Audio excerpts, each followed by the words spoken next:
So there's a lot of misconceptions around whole life, and a lot of gurus out there, right? Whether that's Dave Ramsey, whether that's Susie Morman, which by the way, they do a great job educating their audience. So what they will tell you is, hey, buy term and invest the difference. While that strategy can work, that's not really what whole life does.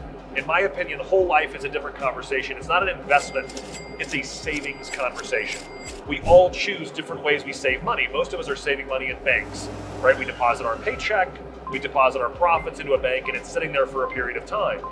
If you make whole life a savings conversation, so instead of holding your money in a bank, why would you hold it in a whole life policy and essentially become your own bank, right? Nielsen Nash wrote the book, Becoming Your Own Bank, which is that infinite banking concept, or ICB, infinite banking concept, IBC, kind of backwards. But that whole conversation, right, it's a savings conversation. So throughout our lives, we're gonna have lots of different transactions, from your mortgage to your car. If you think about all the places you're paying interest, if you were able to recapture all of that interest into a policy, into your own bank, and by doing so, it allowed you to borrow money more effectively at lower interest rates, and there's no qualification to get that loan.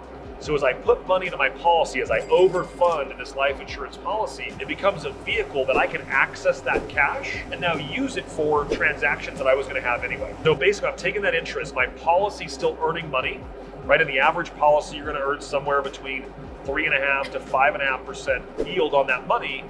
But you can borrow it. A lot of policies today, you can borrow at 5%.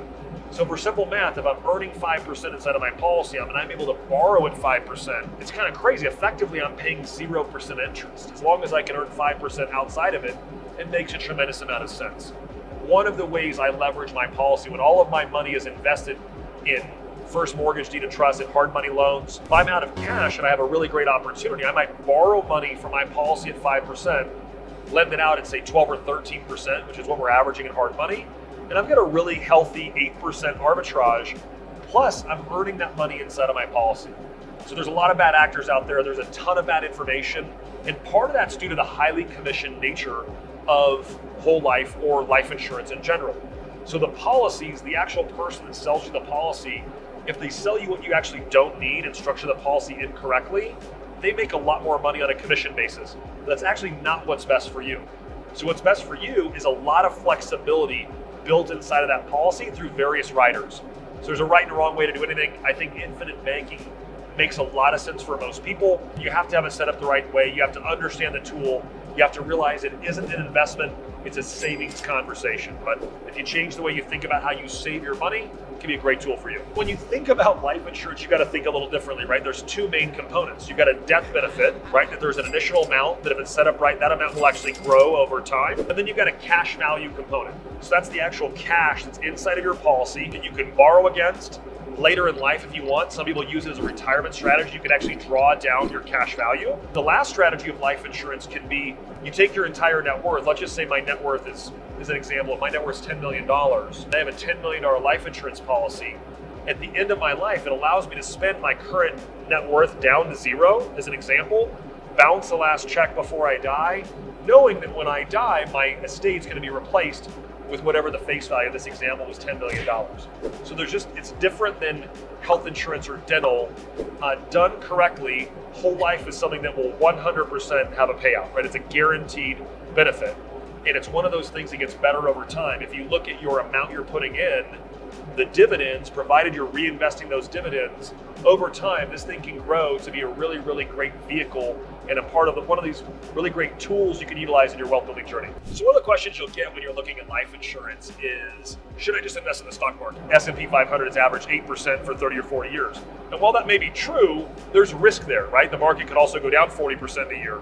We've all seen that chart where the first year it makes 100%, the second year it loses 50, third year it makes 25, right? And the whole point is the average was you actually made nothing, but the returns on average would show that it was averaging 25% per year. So a lot of people look at life insurance and they're comparing it to, should I invest in the stock market where the S&P 500 is averaging 8%, as opposed to maybe my policy, I'm only getting 3.5 to 5.5 in my policy. A couple things to think about. Number one, the money you put in the stock market is exposed to risk, right? There's a risk. It can go up, it can go down. In your life insurance, there is a number, like my current policy has a 4% floor, meaning it cannot earn less than 4%. Also, the money you earn in the stock market is going to be taxed. If you keep it over a year, it'd be long-term capital gains. If you keep it less than a year, it'd be short-term. All of the returns you create inside of your whole life policy are completely tax-free. You started it with after-tax dollars, so all of that gain over 20, 30, 40, 50 years is tax-free. And when you withdraw it, you get to, up to the amount you put in, you can withdraw that money back at 0%. If you borrow against it, those are loans, and so those aren't subject to any taxes. So when you adjust, you've got to take the returns you would have gotten in the stock market minus either the 20 or 37% if you're in the highest federal tax bracket. You got to compare that to a tax-free 4 to 5. It's pretty close. But again, it's a savings conversation, right? It's not either or. My argument would be, why not have a whole life policy, borrow against it to do the other investing you would have done anyway, and use your whole life policy as your own bank. Again, it goes back to it's a place to save your money before you want to invest it.